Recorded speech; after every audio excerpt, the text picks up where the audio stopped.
Hello, everyone. Thanks for joining us again. Once again, I'm Ben Perrin. I'm the Director of Disaster Response for the Central State Synod, and I'm excited to introduce you all to John Pyron, who's the National Director for Lutheran Disaster Response. John has an extensive background within disaster, working in many different areas of the country with many different disasters, but John has a direct connection back to the Central State Synod, as several years ago he used to work in Missouri at Lutheran Family and Children's Services as the Director of Disaster Response for LFCS. And so, John, welcome. Very happy to have you with us today. Yeah, it's a pleasure. Thanks for having me, Ben. Yeah. So just starting off our conversation, I was hoping that you could give us a little background about LDR, what kind of work LDR does around the country, just kind of quick introduction to Lutheran Disaster Response. Sure, yeah, and I'm happy to share and excited to be in this role and to be able to talk to everybody and share some more information. So just quickly, my background, I've been working in disaster response and recovery for about 15 years, starting down on the Gulf Coast, and then, like Ben said, was in Missouri, and then landed in Ohio. So I've worked for a couple Lutheran organizations, and then now started the role as program director for Lutheran Disaster Response with the churchwide office in June of 2020. So amidst one of the probably busiest and arguably worst disaster seasons that we've seen in recent history. So needless to say, it's been a busy past 8 months or so. But again, privileged to and excited to be in the position and to be able to help lead LDR into this new stage, and as we continue to address some of the various challenges that we face. So I'll just quickly share with you a little bit about where I envision LDR, where LDR has been historically, and then what we might see going forward. Lutheran Disaster Response traditionally has focused a lot on long-term recovery. So long-term recovery being a lot of the ongoing work after the immediate relief phase of a disaster kind of passes, immediate needs have been addressed, and then really looking at how to help communities get back on their feet and move forward in a sustainable way. So our network traditionally has been built around synods, congregations, social ministry organizations. A lot of our partnerships have been with social ministry organizations, as in Lutheran social service agencies and other Lutheran agencies around the country. And then one of our new kind of focus areas is to continue to work to strengthen our relationships with synods as well as congregations, and engaging partners on the ground in ways that can multiply impact when a disaster happens in a community. So given that, I want to share just a quick graphic with you. This is a strategic framework that we've been working on, and then also have heard from a lot of our partners and really worked to listen to what it looks like on the ground level and how LDR from a national perspective can assist. So if you see, this is obviously still in draft form. We're still working on this, and there is still plenty of opportunity to speak into this to help develop and strengthen LDR. But the question that I've been throwing around has been, what is the work? And this is kind of what came from various conversations, as well as my own reflection on my time on the ground and coordinating various programs across the country. So kind of in three buckets. It's outlined really in four here, but I see it kind of in three. For our first step is really to engage people. That's partners, that is communities that are impacted by disasters. It's everyone that we're engaging. How do we engage? How do we work to accompany folks as they journey through this process of disaster response, recovery, and into resilience, and then also creating a sense of mutual learning, such that it's not a top-down approach, that we're really looking at things for the community by the community. So then, once we engage people, then we have to educate and equip those people. So that could mean through a variety of resources. That could be workshops, trainings, other types of print resources and materials that might be helpful. But one of the things that we're working on is also consolidating all of our training materials so that we have a central repository so that we can work through that process and people can utilize those tools based on the needs in the community.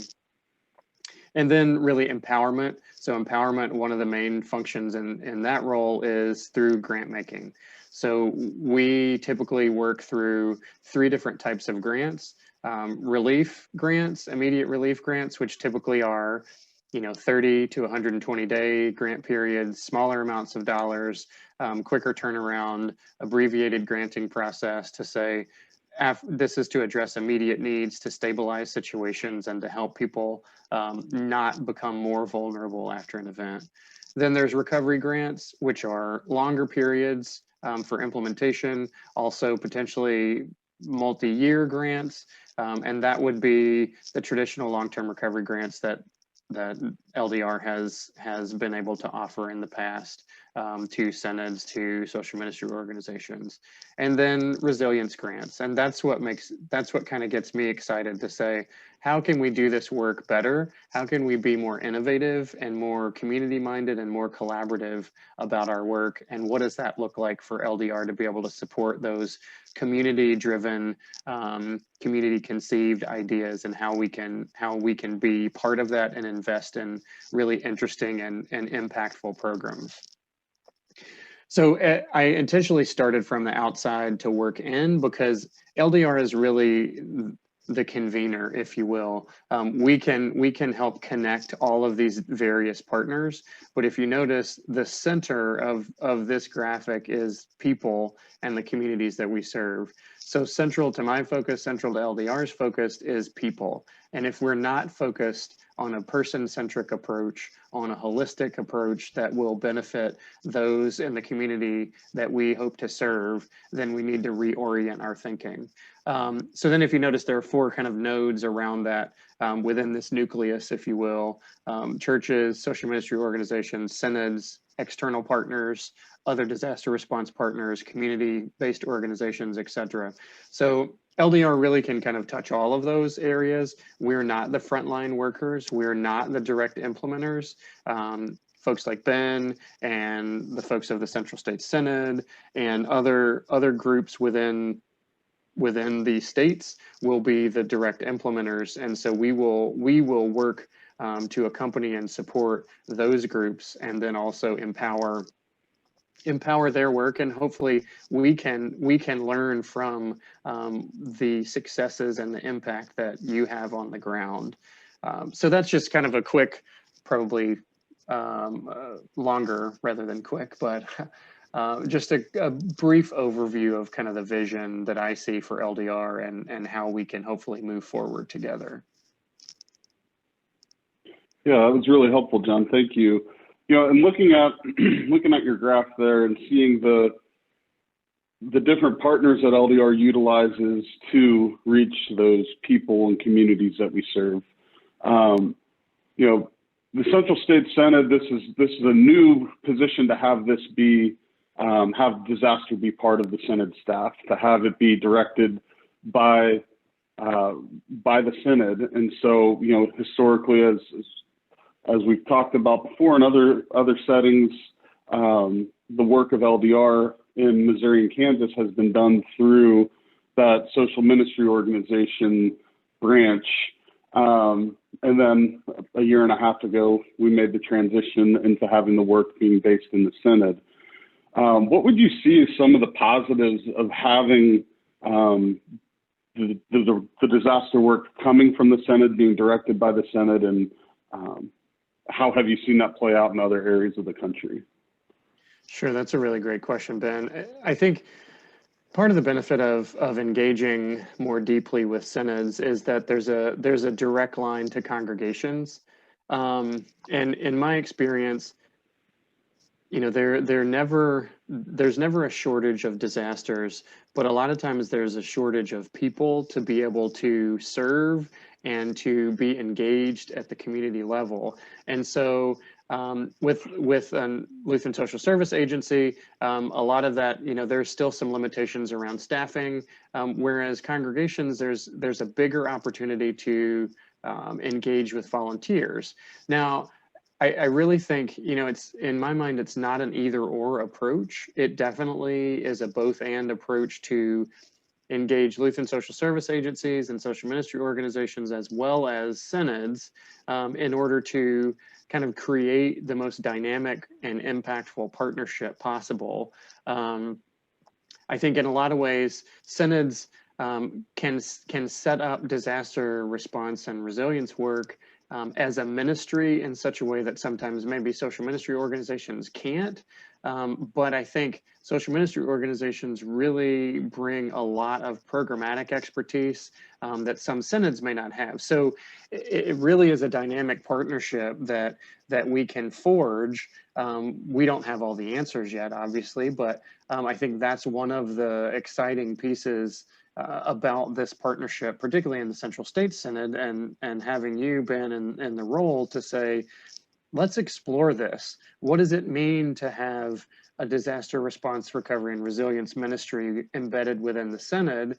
And then how do we sustain that? And then how do we also integrate disaster work within other ministries in the church? Because disaster work really is such a cross-cutting theme, particularly in today's world, where more than likely we're always going to be responding to some type of disaster.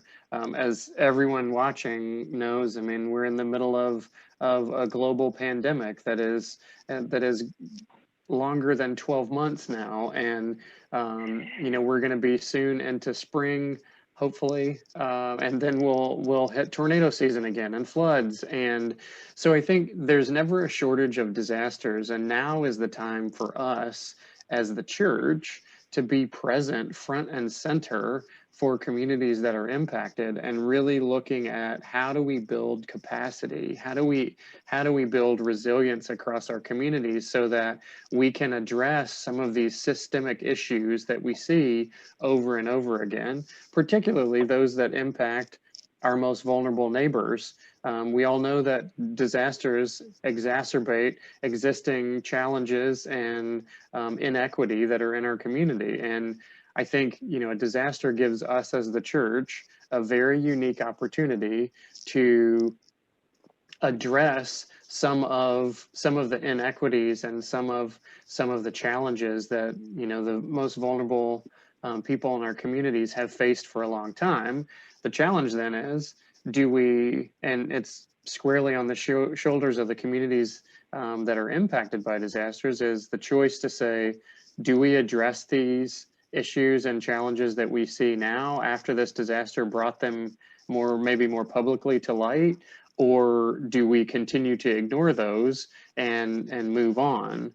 So I think, as a synod, you are uniquely positioned to explore and walk with people that are impacted to better understand vulnerability on a day-to-day basis, and then how we can mitigate some of that vulnerability so that disasters won't have such a huge impact. And maybe we can, over time, obviously this is a longitudinal thing of over time, we can look to rectify some of those things and challenges and address those really difficult situations that we find in communities. So I think that's the exciting piece too, of how can we continue to be the church in the world and to use our faith as a means to address some of those vulnerabilities that we see within the community.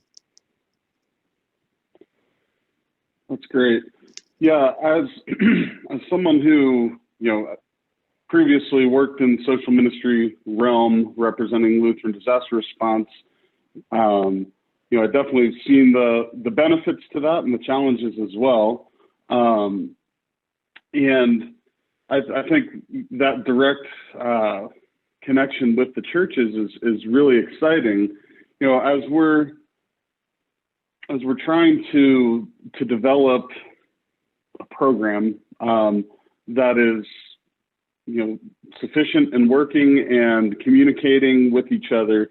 One of the ways that we're looking at doing that, and the purpose of these videos that we're doing over the next few weeks is talking about leading into this concept of conference disaster teams.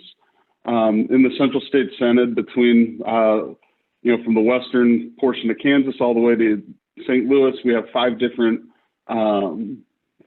conferences that our churches fall into. And so the vision and structure that we're looking at would be looking at trying to establish conference disaster teams within each of those conferences that would enable conferences to, and their congregations and people within those conferences to have a way to buy into disaster work in a way that's meaningful to their conference.